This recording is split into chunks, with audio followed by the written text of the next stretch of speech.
what's up you guys, this is Rob from Gay Guy Plays, and today on The Snapshot, I show you how I like to handle big pulsing swords when we take a look at Excalibur's Exalted Blade. So the premise of this build is to boost the effectiveness of Exalted Blade, allowing you to stay in it near permanently without necessarily handicapping you too much in any specific area. This will give you the ability to combo in other skills so that you can easily adjust your playstyle to get down and dirty with whoever or whatever you encounter on the battlefield.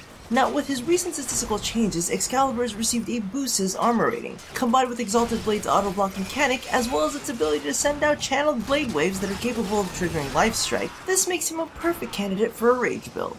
But before we get started, let's take a look at the mechanics behind Exalted Blade. So when activated, Excalibur holsters all weapons and equips the Exalted Blade, along with its unique stance, draining a small amount of energy while it's toggled on. While active, Exalted Blade will block all incoming projectiles and melee attacks in front of him. Just note that he is still susceptible to attacks from behind, which isn't necessarily always a terrible thing.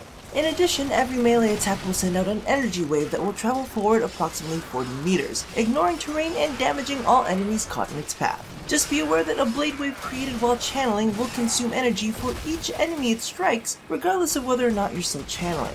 Also note that the blade waves can take advantage of self-multipliers, are capable of applying statuses and dealing critical damage, which will trigger Berserker.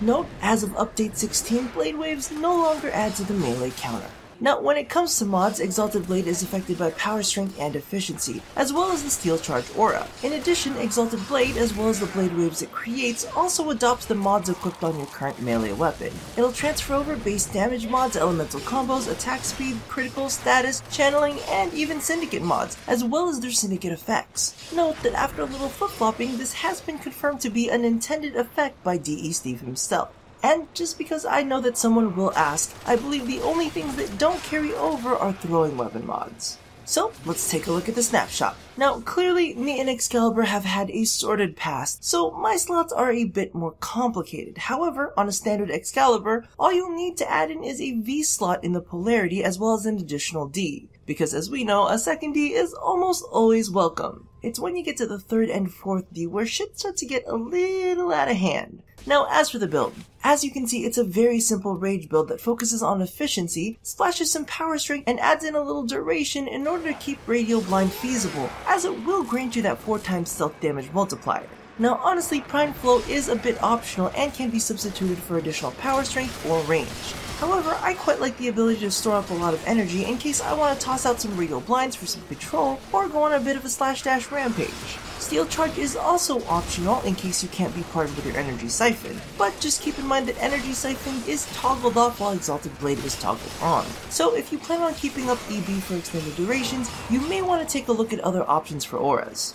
Now, as for the weapon build, I'm actually going to be giving it to you twice, because I can feel it in my bones that there will be a bit of an outrage if I don't show you a Berserker build. However, the build I personally use is just a straightforward base damage build with the appropriate elemental combo, as well as the 100% necessary fully ranked Life Strike.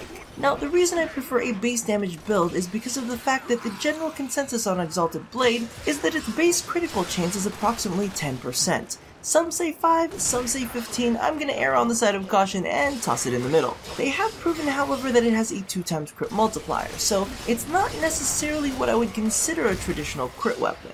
However, I do want to toss in a crit build for one major fact. Blade Waves crit. So while the crit chance may not be that of a normal crit based weapon, whenever a melee strike crits, so does its Blade Waves, and that Blade Wave can potentially run through multiple targets, allowing you to keep Berserker going and letting you toss out a literal wall of energy blades. Just note that this build is made for the ability and not the weapon.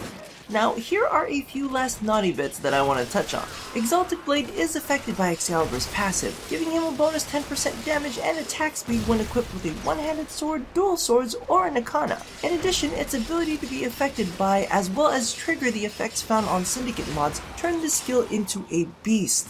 The most common go-tos are dual cleavers with the Steel Meridian mod, the Jaw Sword with the Arbiters of Hexus mod, and New Loka for its mod for the Skanas, as all of these provide a 100% increase in base damage, as well as their unique syndicate effects. However, while those will be the most typical ones, I do have to admit that I'm playing around with Red Veil's mod for the Dark Dagger, because a small energy restore, additional move speed, and a viral proc sounds a bit tempting. So whether you like playing around with little daggers, a set of twins, or one nice long sword, without a doubt Excalibur knows exactly how to handle his weapon.